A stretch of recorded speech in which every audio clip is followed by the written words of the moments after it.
అవినాష్ చేసిన పనికి ఒక్కసారిగా జేడీ షాక్ అయిపోతారు. అసలు కీర్తి పాపను ఎలా కిడ్నాప్ చేసినట్టు వెంటనే కౌశిక్కి ఫోన్ చేస్తుంది జేడీ. హలో కౌశిక్ గారు, జేడీ జేడీ అని చెప్పేసి కంగారు పడిపోతూ కౌశిక్కి వెంటనే కాల్ లిఫ్ట్ చేస్తుంది. కీర్తి పాప, అవును మా పాపను కిడ్నాప్ చేశారు ఎవరు, అసలు పాప ఎక్కడుందో ఆచకు కూడా తెలియట్లేదు జేడీ, ప్లీజ్ జేడీ నా కూతుర్ని ఎలాగైనా కాపాడు జేడీ అనే విధంగా అంటుండగా ఈలోపు వెంటనే సరే నేను ఎలాగైనా సరే పాపను కాపాడి తీసుకొచ్చే బాధ్యత నాది అని జేడీ కాల్ కట్ చేస్తుంది. ఈలోపు కౌశికి రోడ్డు మీద చుట్టుపక్కల తిరుగుతూ చాలా బాధపడుతూ ఉంటుంది. ఇక మరోవైపు విన్నావు కదా జేడీ, ఇప్పుడు ఏమనుకుంటున్నావు? ఆ కీర్తి మా ఓడి చేతిలో చావు బ్రతుకులో ఉంది. నేను అంకెలు మాత్రమే కౌంట్ చేస్తాను, ఆ తర్వాత కీర్తి పానం పోతుంది. ఇప్పుడు ఏం చేయాలా అవినాష్? ఏం లేదు, ఇందాక మా నాన్న టార్గెట్ చేశారు కదా, దానికి మూలంగా ఈ కేడి నా కాళ్ళు పట్టుకొని క్షమాపణ అడగాలి. ఏం మాట్లాడుతున్నావురా? ఇక నిన్ను చంపేస్తాను. చంపేయి, ఆ తర్వాత అక్కడ నీ అక్క కూతురు కీర్తి ప్రాణాలు, అదే నోర్లేని మూగజీవి మా వాడి చేతిలో ఉందని మర్చిపోకు అనే విధంగా అవినాష్ ఇక జేడీ కేడిని వణుకు పుట్టించేలా మాట్లాడుతూ ఉంటారు. మరోవైపు ఇక డ్యూటీ, మరోవైపు అటు బంధం, ఎటువైపున ఎటు చూసినా కూడా మధ్యలో జేడీ కేడి మాత్రం బలవుతూ ఉంటారు. ఏమైంది, ఎంతసేపు అనే విధంగా అంటుండగా వీన్ని వదిలిపెట్టద్దు జేడీ, వీన్ని చంపేద్దాం అని చెప్పేసి కేడి వెంటనే అవినాష్ తలకు ఇక గన్ గురిపెట్టి చంపేద్దామని అంటుండగా ప్లీజ్ కేడి ప్లీజ్ దయచేసి వదులు అని చెప్పేసి వెంటనే వెనక్కి లాగుతుంది. చెప్పాను కదా నువ్వు నన్ను చంపలేవు, ఎందుకంటే అక్కడ ప్రాణాలుంది, నీ కోడలి ప్రాణం అనే విధంగా అనుకుంటుండగా ఈలోపు ఇక కౌశికి చాలా ఏడుస్తూ ఉంటుంది. అసలు కౌశికి ఎక్కడికి వెళ్ళినట్టు అని చెప్పేసి సుధాకర్ హాల్లోకి వచ్చి వైజయంతి నిష్ని అడుగుతూ ఉంటారు. ఏమో మామయ్య, కీర్తిని తీసుకొని ఎక్కడికి వెళ్ళిందో, ఇందాక నుంచి చూసినా కూడా రావట్లేదు, అసలు ఇంతసేపు అవుతుంది కీర్తిని తీసుకొని ఎక్కడికి వెళ్ళినట్టే, అసలే ఏం జరుగుతుందో అర్థం కావట్లేదు, అయినా ఏమవుతుందే ఇందాకనే బయటికి పోయింది కదా, అయినా నీకు అలాగా అనిపిస్తుందిరే, అయినా వెంటనే కౌశిక్కి ఫోన్ చేయాలని సుధాకర్ కాల్ చేస్తూ ఉంటాడు. ఇక అలా కీర్తి పాప కోసం అని కంగారు పడుతూ ఏడుస్తూ ఉంటుంది. ఈలోపు బాబాయ్ కాల్ చేస్తున్నాడని కాల్ లిఫ్ట్ చేస్తుంది. హలో కౌశికి, ఎక్కడున్నావమ్మా? బాబాయ్ ఏం జరిగిందమ్మా, ఏంటా కంగారు? బాబాయ్, కీర్తి పాపను ఎవరో కిడ్నాప్ చేయించారు, కనిపించట్లేదు. కీర్తి పాపను ఎవరో కిడ్నాప్ చేయడం ఏంటి అనే విధంగా సుధాకర్ షాక్ అయిపోతాడు.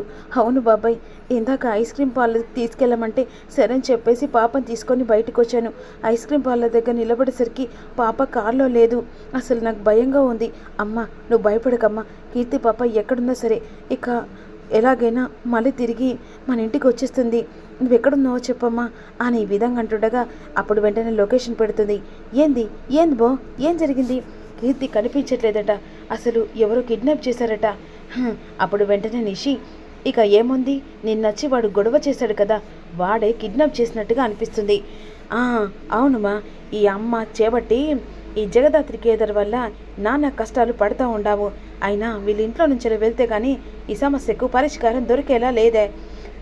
నిన్నటిదాకానో ఆ గొడవ, ఇప్పుడు కీర్తి కనిపించకపోవడానికి కారణం ఇక ఎవరని ఏమని అంటావు? ఆ అమ్మి రాని, ఆ అమ్మి తాడో పేడో తెలిసి ఇంట్లో నుంచి బయటికి పంపించాల్సిందే అని విధంగా వైజయంతి అంటుంటుంది.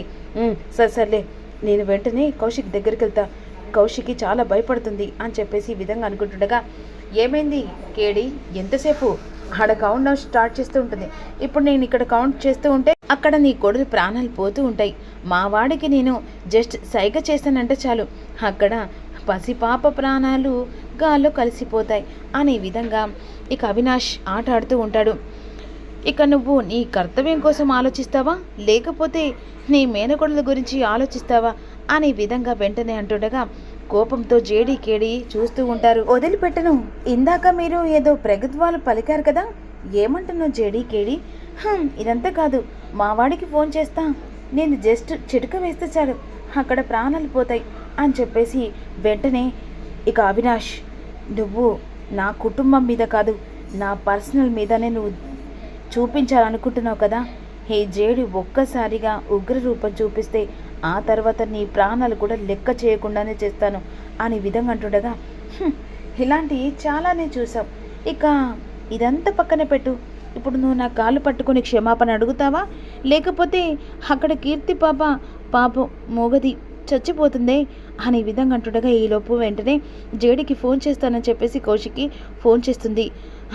హలో హలో కౌశిక్ గారు, ప్లీజ్ జేడి, ఎలాగైనా సరే నా కూతుర్ని కాపాడి తిరిగి నా చేతిలో పెట్టవా, నా కూతురు లేకపోతే నేను బ్రతకలేను అనే విధంగా అంటుండగా, ఎలాగైనా సరే నీ కూతురు నీ చేతిలో ఉంటుంది, నేను మాటిస్తున్నాను అని చెప్పేసి ఈ విధంగా అన్న తర్వాత వెంటనే ఇక కేడి ఏం చేయలేని పరిస్థితులలో తన అక్కకిచ్చిన మాట ప్రకారం వెంటనే ఇక అవినాష్ కాళ్ళు పట్టుకొని క్షమాపణ అడగసరికి జేడి అక్కడున్న టీం మొత్తం షాక్ అయిపోతారు. ఇదే నాకు కావాలి, ఎందుకంటే అందరినీ గడగడలాడించే జేడి కేడి ఇప్పుడు నా కాళ్ళ కింద చెప్పులాగా కాళ్ళు పట్టుకొని ప్రాధాయపడడం చాలా చాలా సంతోషంగా ఉంది. ఇప్పుడైనా మీ వాడికి కాల్ చేసి చెప్పు. అరే ఆగు, ఎందుకంతా, నువ్వు ఇందాక కాళ్ళు పట్టుకున్నావు కదా, ఇప్పుడు ఆ తర్వాత ఏముంది, కాసేపట్లో ఇక బయటికి నీ కోడలు వస్తుంది కదా, ఏమంటావు జేడి అని అంటుండగా వెంటనే కోపంతో జేడికి అవినాష్ తల మీద గన్ గురిపెట్టి చంపేంత కోపం వస్తూ ఉంటుంది. ఇదే నాకు కావాల్సింది జేడి, ఎందుకంటే అందరినీ గడగడలాడించే జేడి ఈరోజు నా కాళ్ళు పట్టుకుందని అది తలుచుకుంటేనే ఎంత హ్యాపీగా ఉందో తెలుసా. అరే మామ పదరా, మనం అనుకున్నది సక్సెస్ అయిపోయింది అనే విధంగా అంటుండగా వెంటనే అక్కడ కౌశిక్ కూతురు తన దగ్గరికి చేరిపోతుంది. వెంటనే జేడికి ఫోన్ చేస్తుంది. ఇక జేడి, నా కూతురు మళ్ళీ తిరిగి నా దగ్గరికి వచ్చింది అనేసరికి వెంటనే కేడి కుప్పకూలుతాడు. అసలు వీడిని ఏం చేయాలో అర్థం కావట్లేదు జేడి, వీడి ప్రాణాలు ఎలా తీయాలనుకుంటున్నావో ఇక నీకే వదిలేస్తున్నాను.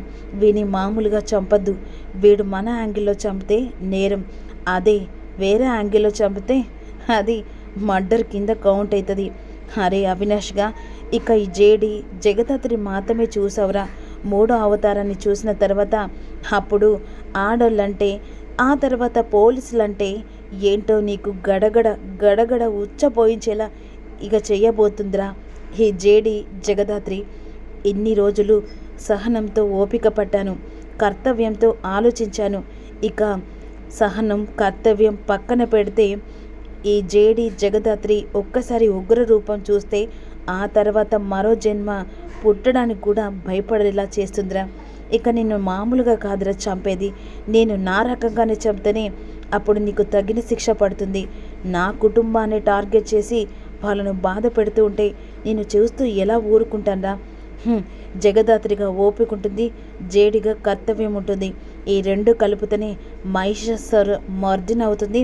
ఇక నీ మెడ మీద నేను అపరగాలిలా విరుచుకపడితే ఆ తర్వాత నువ్వు భూమి మీద బ్రతకడానికి గజగజ వనకాలరా అని చెప్పేసి ఈ విధంగా అన్న తర్వాత ఈలోపు జగదాత్రి కేదార్ ఇంటికి వెళ్తారు. ఇక మరోవైపు కౌశిక్కి పాపం తీసుకొని ఇంటికి వెళ్ళిన తర్వాత అందరూ హాల్లో కూర్చుంటారు.